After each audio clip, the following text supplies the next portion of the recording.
Step aside, guys. We have a new contender.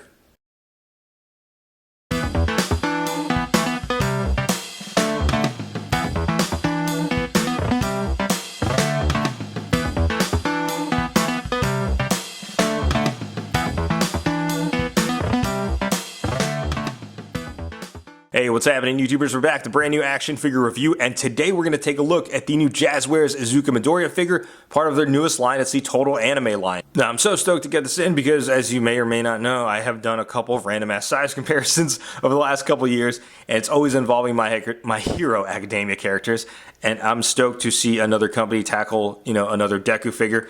Granted, we've had two companies domestically and retail release, like Bandai's done their anime heroes and McFarlane's done their versions, but something tells me this is going to be the best version of it in terms of mass retail release. Anyways, let's get started with the box art first, like we always do. So it's a new style packaging from Jazwares Toys, or Jazwares, sorry, Jaren Padower.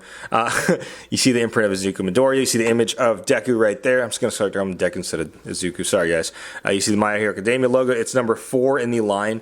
And on the back is the promo work for the figure, and then the other figures in the wave. So you have Eren Yeager, you have Yujiri Itadori, you have Chainsaw Man, and Anya Forger. Now, I saw last week at GameStop, they had Eren and Anya, and they didn't have Chainsaw Man or Yuji or Deku. So I'm curious if certain GameStops only got these two figures first, then the other 3 will be released after that. But anyways, that's enough about the box art. Let's get this figure out of the box. All right, here's Deku out of the box, and before we take a look at the accessories, I just want to point out, this was $19.99, so like just off of optics right now, this is a pretty sweet deal for 20 bucks. You get 3 sets of hands, 2 faceplates, and then a clear stand.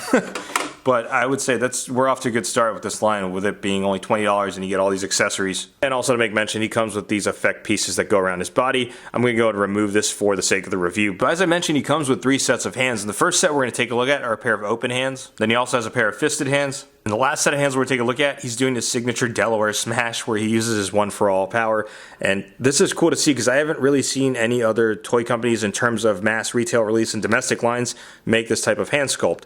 And another thing, speaking of the hand sculpts, there's a nice attention to detail with the paint inside the gloves and outside, and that's the same for the rest of the set of hands.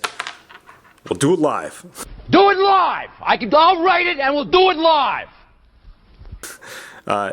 That's the same for the rest of the other hands, and the reason why I mention this, I think it's small attention to details like that that make a figure go a long way, in my opinion. It comes with 3 different faceplates, and the first one we'll take a look at is kind of, it's an angry / expressive one, because he does have another angry faceplate, which I'll show here in just a second, but I think they captured the art style pretty well in figure form. I want to showcase something, and the way you switch out the faceplates is kind of similar to how Figuarts does theirs. So basically, you remove the hairpiece. It just looks so weird. And then remove that. And then you put the faceplate. You see the peg holes right there. So you just match it up. And line up his hair again. That'd be so weird if I just pose him like that with a big ass forehead. I can relate. What's that? And then here is his other angry head sculpt, which looks pretty gnarly too. I think I prefer this one over this expression, but let me know which one you think in the comments below looks better. And here's the last head sculpt or faceplate I want to showcase. It's basically his happy one or smiling one, which I think I'm going to use this for the whole review.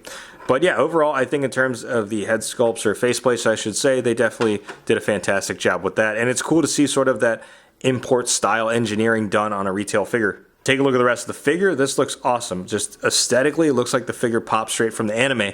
And if I zoom in close here, you can kind of see his suit has a little bit of wash on it, which is awesome. It's like kind of battle damaged. And another thing I want to make mention, his mask here, it's like using this soft, like pliable plastic or rubber material. Plastic. The reason why I say that is because other companies that have done this figure before, for example, the Bandai figure has a hard plastic right here. And of course, the McFarlane Toys version, the plastic is also hard as well. So when you're posing and moving around this figure's head sculpt, it's not hindering the articulation. It's also not scraping or scratching the bottom of the face like the other figures have that issue. So I think right off the bat, that's awesome to see. And another thing to note, at the elbows and the knees, double joint knees and double joint elbows, it's fully pinless. So that's cool to see, especially for a new line, like to put that much attention to detail and engineering on it. I've always said, you know, pins aren't a deal breaker for me. They don't make or break. I do appreciate when a company goes pinless, and they're going pinless right off the bat with the first wave. That's pretty sick to see, in my opinion. I don't often go over articulation in my reviews, but I will for this figure because it's a new line and a new figure. So there is a dumbbell joint at the neck, but there's also a joint on the bottom of the neck, which I think that's how it should be done, because I'm seeing reviews now of that Venom figure that has the, you know, dumbbell joint. There's no articulation going down. It's kind of limited and hindered and can't really look up. Whereas this figure can look up a pretty decent amount and look down a fairly good amount too.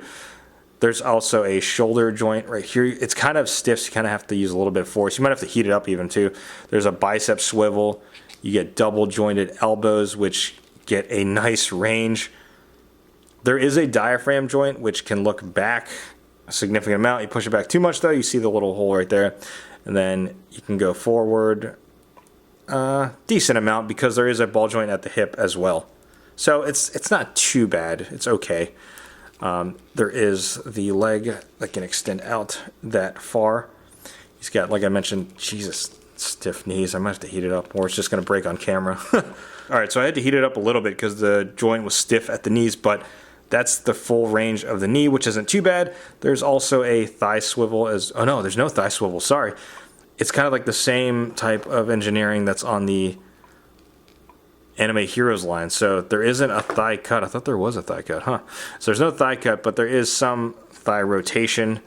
And of course you have the hinge at the ankle as well as ankle pivot. And another articulation unlocked. He's got drop down hips. That's pretty gnarly to see.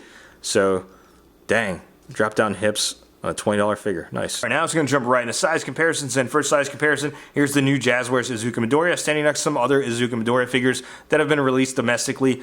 On the left, we have the Bandai Anime Heroes version. And on the right, we have the McFarlane Toys version. And I think this is version 2 because there was the first wave. I had that one. I sold it just because his face was incredibly pale. It didn't really look like Deku. And come to think of it, neither does this one really. But I will be doing a comparison video between these two figures because they fit in the same scale, whereas this one, of course, is 7-inch scale. Actually, I did want to do a head swap from the Anime Heroes one and the Jazwares Total Anime one, and I think that works. The only problem is the plastic is shinier on this, and the pegs is going to be a little bit bigger, so you might have to use sticky tack for this. And next size comparison, here he is standing next to McFarlane Toys All Might figure, and in terms of scaling, I think these work because All Might is just supposed to be bigger than Deku. And in terms of My Hero Academia figures, I really don't have many to compare them to because I had a couple of the McFarlane Toys ones. Some of them I've sold, and then some I still have in box. So for right now, this is as far as it's going to go. Well, not really, because now it's time for random ass size comparison, but it's not really random because they kind of go together in terms of the theme. But here he is standing next to My Hero Academia figures from McFarlane Toys. On the left, we have Deku, Not Todoroki, and Ochako. My shit in heart. Some overall thoughts on the figure, I like it a lot. To me, it is the best one out of the three in terms of mass retail or domestic release. From these other companies, this is the best one. And granted, I know the McFarlane Toys one's a different scale, but this is still the best one in my opinion. And I might get some flack for this, but when you look at the offerings in terms of accessories and engineering, could it rival import quality? Potentially. Obviously, the plastic's a different material. It's not as good as import level like Bandai, but it is definitely up there in terms of engineering and accessories. You get 3 sets of hands, 3 faceplates, some effect pieces, and a clear stand that no one's going to use. But I think it looks awesome. In terms of the engineering, the articulation is definitely there. It could use a little bit of work at the torso and the ab crunch, and it was kind of frustrating having to heat up the knees because it was pretty much like fused together. But apart from that, it's definitely a dope figure. Definitely the best of the three, and I'm definitely going to do a comparison between the two, even though I kind of spoiled it, but whatever. But yeah, I don't know how deep Jazwares is going to go in terms of making other My Hero Academia characters. I definitely hope they make other characters and ones that we haven't seen before, because in the Anime Heroes line, we've got Bakugo, Deku, and All Might. I hope we see other characters besides those three. But in terms of the line itself, I think it's off to a promising start. I think I'm going to pick up Chainsaw Man next. But let me know in the comments below, are you going to pick up any of these figures? Sound off, and like always, if you like what you see, be sure to hit that like button. If you're not already subscribed to the channel, what are you doing? Subscribe. Thanks for watching.